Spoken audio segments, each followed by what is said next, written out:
Boy says he lived on Mars and warns Earth will face serious danger.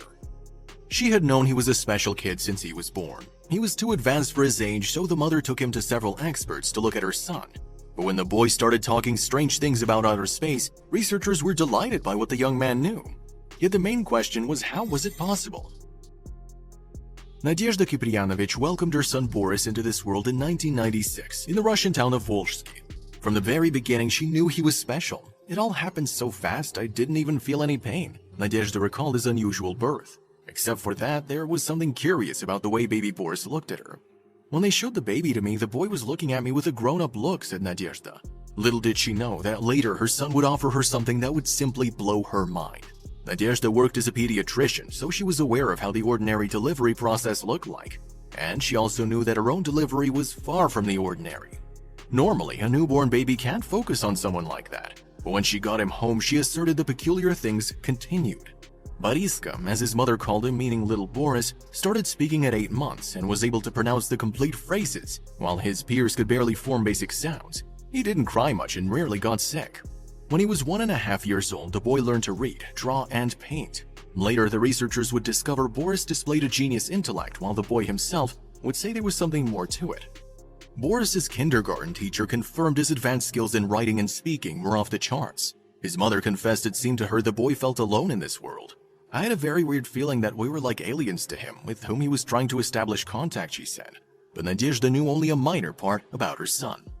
As he grew older, Nadezhda decided it would be sensible to baptize him. When Boriska walked through the people, he could tell them about their sins, warning them against drugs and adultery.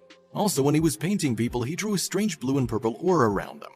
At that point, Nadezhda started wondering whether he could really see their souls. Boris also had some threatening predictions about the future of our planet. Actually, the boy soon became a local celebrity because many people wanted to hear his predictions and tales. Boris claims the Earth is about to face a danger it had never seen before, and the reason why was even more complicated for researchers to get the hang of. Nadezhda assures everybody she'd never taught her son astronomy, but Boris really knew a lot about Mars, the solar system, and alien life. At first, I found it very frightening, she said. I thought that my son was out of mind, but then I decided to check if those names really existed. I took some books on astronomy, and I was shocked to find out that the boy knew so much about this science. Then he whistle blew something that defied logic. When the youngster explained where he got all the information, everybody was simply blown away. He claimed he was from Mars and worked as a pilot during the Space Civil War. When Russian journalists decided to interview him to confirm his words, they were thrilled by his extraordinary stories. Did you really live on Mars as people say around here? The journalist asked. Yes, I did. It is true, Boris answered. The Martians were waging wars all the time, so I would often have to participate in air raids with a friend of mine.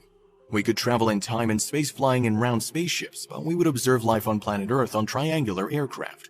And it wasn't the last thing the boy was about to offer on the state of the planet right now. Is there life on Mars now? The journalist asked. Boris said all his friends Martians died in a nuclear war thousands of years ago, and he came to Earth to warn the planet of a similar end. But Martian people still live there under the ground. They breathe carbonic gas. They're very tall, taller than 7 meters. They possess incredible qualities, the boy added. Since science can't be sure the boy is telling the truth, people named him an indigo child. Boris says he's not the only Martian living on Earth right now. There are a lot of them trying to save our planet and stop the same thing happening here. According to him, all these indigo children are supposedly reincarnated souls with supernatural abilities. Many Martians are immortal, says Boris, although they'd been killed in the space war, and don't age past 35 years old. The icing on the cake is that Boris hinted that the key to saving our planet lies in Egypt, and he was specific about where it could be found. It is the Great Pyramid of Giza that hides something that can save our world once unlocked. Human life will change when the Sphinx is opened. It has an opening mechanism somewhere behind the ear. I do not remember exactly, claims Boris. Even if it's hard to believe in such things, there's at least one person who is sure the boy is telling the truth. Nadezhda believes that her son, now 21, is not making up the fairy tale. When we showed our boy to a variety of scientists, including ufologists, astronomers, and historians, all of them agreed that it would be impossible to make all those stories up, she said. So, what is it? The proof that alien life exists? A boy with a very developed imagination? Or simply a fake story to grab our attention?